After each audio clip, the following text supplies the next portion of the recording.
Pushkin. I've had such a exceptionally curated career. Every movie I've ever written since 18 has been greenlit to be made into a movie. You've seen everything I've written, except for this one that we're going to talk about. So it's an interesting. It's always a twist. Yeah. Welcome back to Development Hell, our mini-series about the lost scripts of Hollywood. Today I'm talking with M. Night Shyamalan, one of the best-known filmmakers of the past generation. Suspense, thrillers, the supernatural, psychodrama. You know his movies, I'm sure. Unbreakable, The Sixth Sense, Split, Glass. Something like 15 films in the last 30 years, which collectively have grossed billions of dollars. M. Night Shyamalan's stories have haunted a lot of people over the years. This episode is about the story that haunted M. Night Shyamalan. We've talked a lot so far in this series about movies that never got made because there was something wrong with the story, or because someone on the outside had a problem with the script. This episode is about none of those things. There is nothing at all wrong with the story Shyamalan has never told. And maybe that's why he never told it.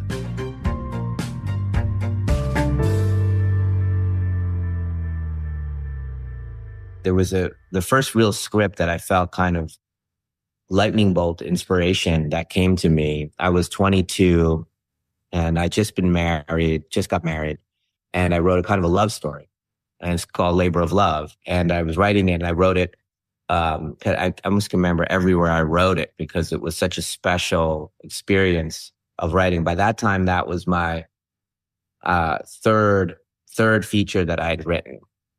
I had made a movie already in India. Tell me this a little bit about the story. What was Labor of Love about?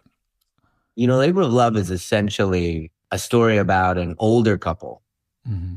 and the wife saying, hey, it's an anniversary, and he forgets, and all of this stuff. And they've been together a long time. And she's just like, essentially expresses, I do all these little things for you our whole life, and you don't. And I'm not sure what you want from, I'm not sure you love me, mm-hmm. I'm not 100% sure. And that's not a great feeling, and he's baffled, right? As all guys are, just baffled at this. And what do you mean? What do you mean? Yeah, what do you mean? What do you want? I love you. Who goes to work every morning? Who goes to work? What do you think I'm doing that for? Yeah. Okay, I get it. I don't want to say too much of it because I tend to think of these things as magic, and give us a taste. Just a taste. Yeah, and she passes away unexpectedly, in very tragically. And before she died, he said, what do you want me to do to prove my love to you? You want me to, swim across an ocean or climb a mountain or walk across the United States? What do you want me to do? She's like, just walk to the store and get me something on your own because you were thinking, something small like that. Anyway, she passes away, and he's an older man. He's in a, late 60s, 70s kind of thing, out of shape. And he's so devastated. He makes a crazy decision to start walking across the United States for nothing else but just to show his wife who's passed away in case she can see. And I wrote this in 1994, right? So, no cell phones, no nothing, no internet. And he just begins this trek, and it's a kind of like a vision quest a little bit. He starts to think about his life and his time with his wife and from when they were kids, and he's physically in threat as he's doing this. And slowly the country starts to hear about this guy, and they're trying to urge him to get there. And it's so crazy. Why are you doing this? Why are you doing this? And then the country kind of gets on board with the feeling of doing something irrational to show your love for the person that you care about. And I'm not going to tell you the ending, but it's really poignant, the idea of just doing something so the other person can hear you. So you're 22. You're very much in love. You've just married your wife, who you've known for how long at that point? I met when I was 18. So I've known her for 4 years at that point. So and In this period of love-struck youth, when you are, in love with your young wife, you write a story about an older couple. Yes. Where the question of the man's devotion to his wife is in doubt. Yes. And in other words, I thought you were going to say, I wrote this at 22. I was just married to Revisionist love. It's about this young couple who embark on you jump forward 40 years, and you start looking back. Yes. So in the period where you are of greatest infatuation, your impulse is to go to the end of the relationship and work backwards. Yeah. I mean, I think I've always been driven by familial nightmares. The sanctity of the family being jeopardized. Later it changed into aliens and ghosts and you name it, but ultimately it's still about families and whether they can survive. What is it about you at a period of young love when you're already thinking about the kind of, not the dissolution of love, but the final stage of it? Why would you jump ahead? I guess you're thinking about your life and what you want it to be and where it could go wrong. And maybe I was thinking about what do I want this to be at the end of the journey? 40 years from now, 50 years from now. I hope I've lived the life the right way. And of course, there's going to be a lot of mistakes along the way, but I don't have fears like the other people have fears in the sense of like, I knew I was going to marry the second I met her, like those things. I fear getting a call that something bad happened, and that's very prevalent and still 30 years later. Yeah. But you're asking yourself the question of what is the most tragic outcome of young love is what you've described, is that one party loves and the other party doesn't realize they're being loved. You put your finger on something that's like that's a deeply resonant anxiety. It is. I probably from the dynamic of me and my wife that, she married a dreamer, someone who's completely content to stare out in an empty room and just do that all day long and think about an imaginary world with imaginary people and feel fulfilled. And she's like, well, I'm right here. What about the real life we're living, And so the struggle has been, I've heard all of those stories of, from, F. Scott Fitzgerald to you name it, all our heroes and how they struggled with their personal life versus their artistry. And is it a one or the other equation? Sometimes it feels that way. And for a lot of people, it feels that way. I've tried to see if they can feed each other, and it feeds the movies, the feeling of love for your wife or for your kids, or and what does that mean? How can you imbue it and you guys feel it when you see the movies and really the stories that I make? And the hardest thing to explain to your spouse in that instance is that to them you seem inaccessible in that dreaming, but from your perspective. I'm putting words in your mouth, but there's a certain amount of commonality between the way I approach this and the way that you do. What's hard to explain is that we're not being inaccessible. And in fact, the relationship we have with our loved one is what makes our dreaming possible, right? They're the engine of it. They're not outside of it. It's their presence and support and structure and love and whatever that permits us to wander off and in our imagination and find comfort and joy in all of that. I don't know. It's like it's a very hard thing to explain to someone that our inner lives are contingent on someone on the outside. Yes, so finding love and then building a career from there felt the right building blocks, and so that movie was the beginning of that. When writing this movie, Labor of Love, it was coming from such an interesting place, and I was writing ahead of my abilities at that point. I was just kind of going by this inspiration of love, I think. What do you mean by writing ahead of your abilities? I didn't have as much craft at that time. This is oftentimes your career is an equation of craft and inspiration. And so I was lacking in craft and at 22, but the inspiration was at a 10. That feeling when I was writing it, well, this feels beautiful. This feels lovely. I love this feeling, how it's coming out and how I can see the characters. And in retrospect now, 30 years later, can see that, I was really listening to the characters almost like a novelist and following it. And so the end result was I wrote this screenplay that ended up becoming a bidding war from my parents' guest bedroom where me and my wife were living in the guest bedroom. The best bedroom was pink. It was for my sister. It was just we had to get out of here kind of feeling.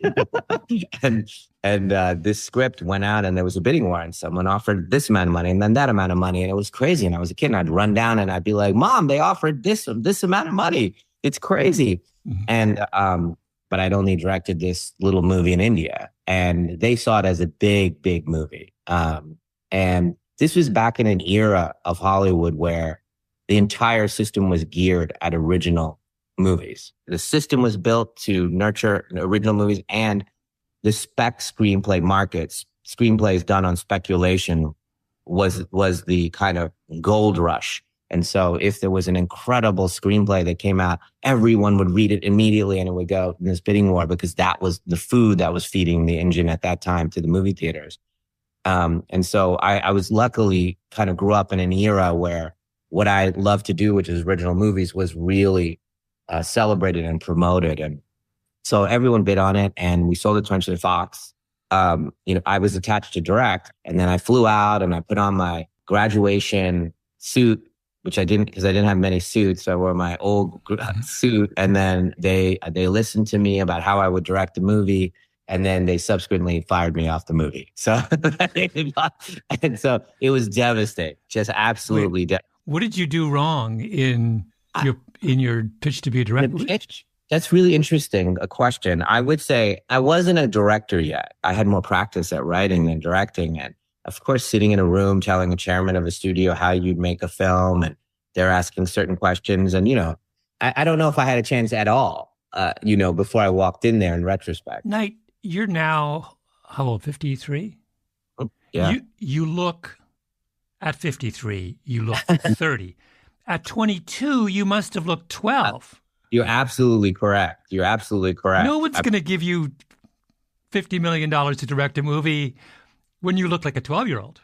Yeah, and I'm in this ill-fitting suit, which makes me even look younger because you're like, oh, did you wear your big brother's suit or whatever it was? And I remember the feeling. I can remember the feeling pitching it to the chairman and the heads of the studio and going, I don't believe what I'm saying. Yeah. Yeah. And I'm guessing. I was like, I don't know. I'm going to learn, as I do this because I can see it in my head, so I'll learn. And they took me. I was very painful. Then I ended up, they talked me into kind of, hey, rewrite it for some other A-list directors of that time. So I had a chance to be in the room with some, at that time, the top directors, and they would say, do this, do that, and I just couldn't.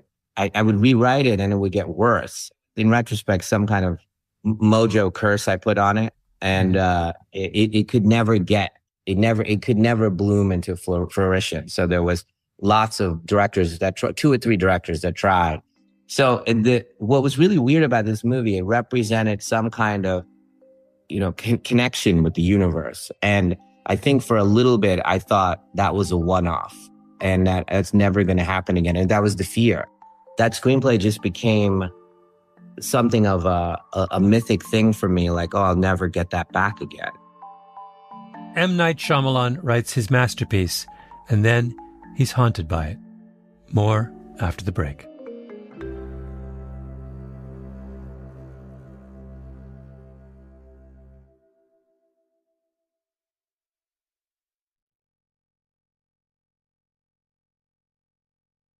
Wait, so what's the next stage in the saga of Labor of Love? So Sixth Sense happens, right? I wrote it a few years later. And wonderful outcome. Everyone wanted to make movies with me. And I said to Fox, I would love to have that screenplay back. They said, oh, do you want to make Labor of Love?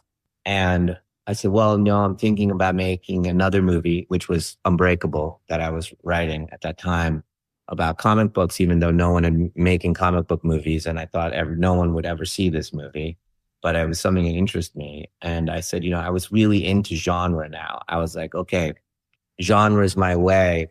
Labor of Love is it's a very emotional movie. I think I have that as my base tendency to be emotional. And I think until I found genre to balance it, I was too much for people. Cause like I start at a 9, like at emotion. If you and I are talking over drinks about something, I'll be already emotionally to be, there. And I think genre helped me balance that. You have to meet the audience where they are. This is something I learned in my mid-20s. When you're telling a story, meet them where they are and don't lecture them and demand that they come to you. You come to them. So you start tonally where they are. So it's a tough world, and we have cynicism. That's how we get through our lives. We balance that to protect our softer parts, and genre does that. It comes in and it balances. I have this feeling about movie making or art that it has to have the right balance of light and dark. And that's when it rings true. Mm-hmm. The love of a mother to a child has a selfish component. You have to have, a controlling component. Then it rings true. There's also the beauty, the pure love, of a parent to a child. But if I can get both things in there, then it rings true and you start to see yourself in it. I think genre allows me to show you the light side. Because of that, I can go very dark. I mean, I've killed off more protagonists than anybody. This is like dark stuff. But that's because underneath, I do feel the universe is a benevolent place. Yeah. And I feel that from that. So genre has helped me balance things. Is it fair to say that genre, particularly horror or supernatural, it lowers the stakes in a certain way? What does it allow you to? What's the best way to describe the way it's protective? When you get really down to it, I'm just this sentimental dude that's overly earnest. When I speak to people, they think it's gamesmanship. It's not. There's no game at all. I love it. I hate it. I'm terrified. I'll tell you openly, everything. And when we do things like comedy and all this stuff, those are ways to protect ourselves, which I understand and I can use as well. And genre is if I can show you edgy, dark things and show you, because I do have an edgy, dark side as well. I just deploy it at the right times.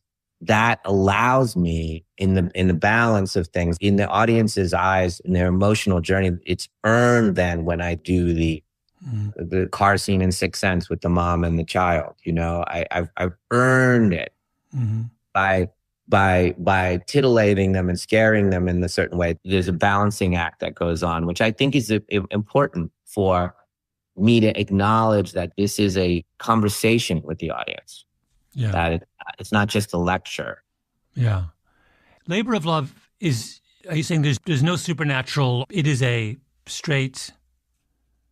Pretty much, yeah. Just a straight. You say pretty much.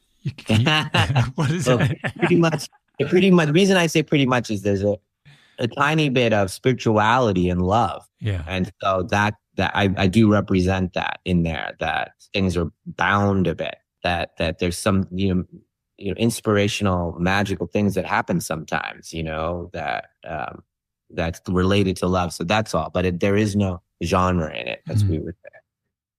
This opportunity came, I would say, 15 years later, where I could make that movie with literally the best actor in the world. And the person that I would want to make a movie with more than anybody. It was being squeezed between another movie that I was making for a big studio, and I made the wrong decision. And I didn't make it. And when I think back on it, now knowing me... Who is the actor? Well, I don't want to say just because, Okay.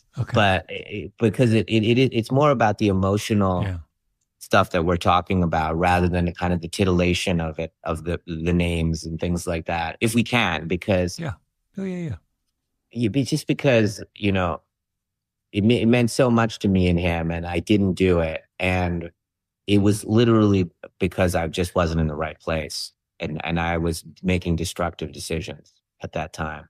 In retrospect, now having gone through, you know, iteration after iteration of who I am in front of the public eye, I, with absolute certainty, can tell you I should have made it at that time.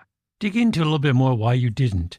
Is it on some level terrifying to actually make real something that you think of as being so perfect, or something that if something comes in a lightning bolt, is it scary to? It was no, I wish I could say it was something that defendable. It was literally, I think I wanted so much to be accepted. I was in a phase of my life where I was willing to, I think, give away the things that were precious to me to be accepted. And I was so tired of fighting the fight all the time, these original movies and, you know, doing things. And then I didn't have the protection of genre with that movie. It would just be me and this incredible actor. And at that time, I felt like that's a very vulnerable thing. And that it's just an emotional movie, and the world's going to just trash me and trash us. And that's that was the fears, but I was perhaps scared of giving up what I had, not very admirable reasons. They were coming from wanting to be accepted, from wanting money, you know, in other forms, or needing money, or whatever it is. And so, you know, I failed it because I was impure. That's how I feel about it. And should have 100% done it. This particular actor was, you know, sad by the decision. I would say maybe another 8 years later, it came up again. And then this time I was the one that said, hey, let's go make this. And the same actor wanted to do it, and then went off and did another piece, a big kind of thing that they were a part of. And it was successful, the thing they did. But a little bit of it was we missed each other. You know, we missed our moment, you know, a little bit. But the movie wasn't done with M. Night Shyamalan yet. Not at all. Back with more after the break.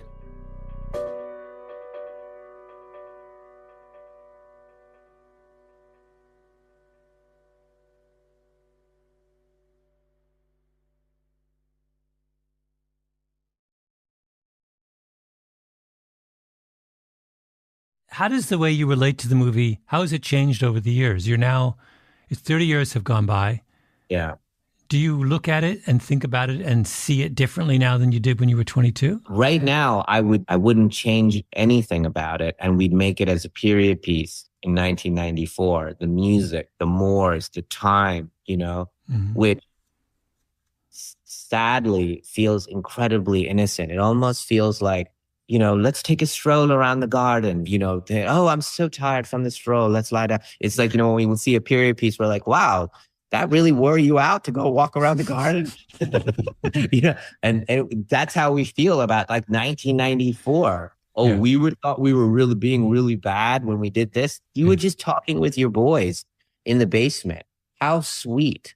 Yeah. And you were just, all of you just talking about girls because you love girls. You know, how sweet, you know, like, it feels that way. And when I think about it, it's very nostalgic of a time gone by now, and a way people might have reacted. Oh, because the way as the hero goes on his journey, as he's walking across the country is responding to him in a way they wouldn't respond today. Is that your point? That in a kind of internet age, it would be different? Yeah, it's so hard now to unwind it and think of a moment when you didn't have access to every piece of information in the history of man. You don't know where your cousin is and where your uncle is and where your sister is right now. No, you don't, right? You know, 1994, we didn't know where anybody was, right? And you get a letter, or you would, if something happened, it would take a while for you to find out. All of those ideas of being present primarily is gone. Our understanding of what it is to be a human being is almost gone because we're never just here anymore. And this phone that's sitting near me as I'm doing this podcast is pulling me. Right now, I can feel it. It's pulling me. So I'm partly here with you, but it's stolen my soul a little bit, you know? And that was just a different era. And that's all part of that time period when I try to rewrite it, when I'm trying to make it better, I'm scarring it. It came out in one thing like that, you know, as this kid was just feeling something. When was the last time you read it? I probably read it. It came out a third time with this particular actor. A third time. It was 4 years ago. So I read it 4 years ago. 4 years ago when we talked about it again. What are the odds you'll actually do it? I'm just a strange creature, bro. So if I say to you, absolutely never, as soon as we click off here, I'll probably go make it, right? I've thought about it a lot. Do you do it more as a ritual almost to honor that part of you in all of us that came from a pure place, regardless of its success, regardless of what would happen? There is a kind of a wise warning about labor of love, that there's something where you're blind about the labor. Oh, I always wanted to make that movie about blah, blah, blah, whatever it is. Or I always wanted to write that thing. It's a labor of love for me. That automatically means you're blind a little bit. Some massive, blind spot exists there. There is that wisdom, acumen to be careful of your labor of loves. That meant that you were kind of obsessed in a way about something. Mm-hmm. I don't know if that's the case here. I feel, even as we talk about it, like, I could go do this in another year and do exactly the way I said it. It's funny. I had this conversation with someone in my office about it. I said, I don't know if the world even wants to remember feeling this way anymore. It's painful to remember that we used to feel this way. And it was okay and wonderful and celebrated and common. When you say feel this way, you mean get swept up in what that man was doing? Well, yeah, this amount of the expression of love, whereas today it's our relationship to our emotions is so being attacked. We're not supposed to have our own feeling anymore. We're being manipulated by algorithms constantly. Mm-hmm. And distraction. And so the AI world is already deciding how we live and experience our lives. And maybe that's the absolute reason to make it. I don't know. As I'm talking to you, this is probably the deepest conversation I've had about it, because it is a kind of like, are you still torturing yourself about this movie, bro, after 30 years? This odyssey is that there's been opportunities, and there is one now, of a wonderful filmmaker that wants to make it themselves. Mm-hmm. The same story. And whether I'm okay with that. Are you? Bro, I don't know if that feels like... I don't know. I'm almost shutting down when you're asking me that question. And I've actually shut down in that process too. So, it's someone just called you up and said, someone famous calls you up and says, Knight, I've read the secret screenplay. Yes. How did this person get a hold of it? They just heard through the grapevine. Yeah. And it's happened before. Somebody wants to make it. Oh, there's every few years, somebody wants to make it. And, I could just let it go. Yeah. Just let it go and let someone put their point of view on love. So it's this screenplay that represents the purest version of me that's on a page, and it has been chasing me like a ghost or like haunting me. It started my career, and I got to do all these amazing things and continue to just have these incredible opportunities. And really, it's like a part of me that I've betrayed at one point. And now I can make it now. I mean, today I can make it right now. And I think probably with this same actor. And even as you and I are sitting here, I have all these reasons that are holding me back. So so I don't know what this screenplay is to me and what this movie is to me. Maybe it's the softest part of me. Mm-hmm. And so scared to show you guys that. You said that your great fear at the time when you wrote it was that you would never have write anything so pure again. But listening to you, my fear about it is that had you made it, then what followed may not have happened. In other words, having as one of your very first screenplays something so perfect, like fueled all of this extraordinary productivity that came afterwards. And that had you made it and had it been a big success, maybe you would have been kind of paralyzed by that. Like the fact that it's unrealized allows you to keep going and right? Think about what is the curse of the one-hit wonder? The curse of the one-hit wonder is someone who is unlucky enough to have written their greatest song first. It's just bad luck. And everyone looks at the second and third ones and says, it's over for you. Well, it's not over for you. It's just out of order, right?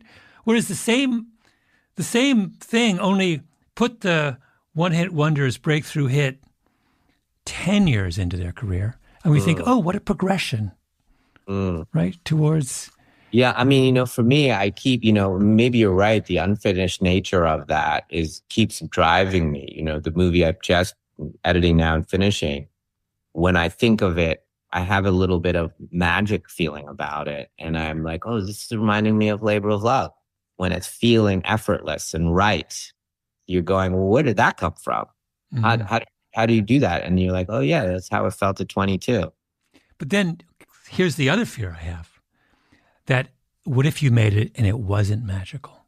Mm-hmm. Then you would also have destroyed this thing that you've been able to look at throughout your entire career. Well, I can tell you at 22, I wouldn't have made a particularly great movie at that moment. Yeah. I think it would have been, up and down, flawed and this and that. And then when we jumped forward to the first time with the most incredible actor, I wasn't in the right emotional space to have made it properly.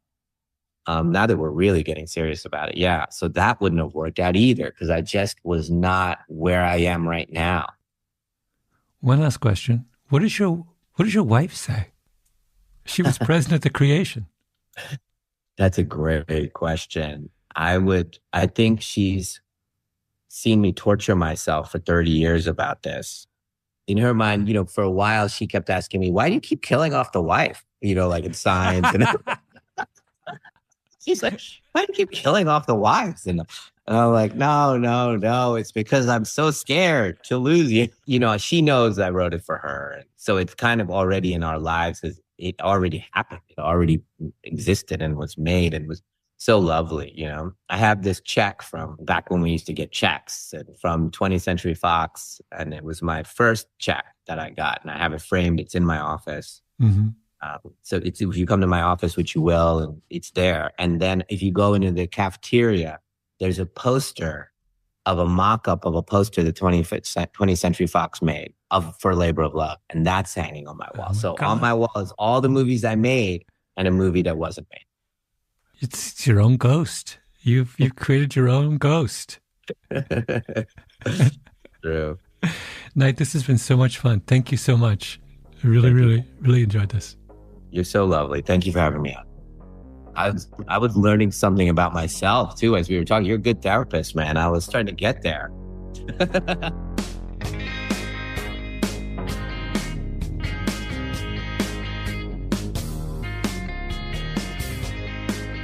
This episode was produced by Nina Bird Lawrence and Tali Emlin, with Ben Nadaf Hafri. Editing by Sarah Nix. Original scoring by Luis Guerra. Engineering by Echo Mountain. Our executive producer is Jacob Smith. I'm Malcolm Gladwell.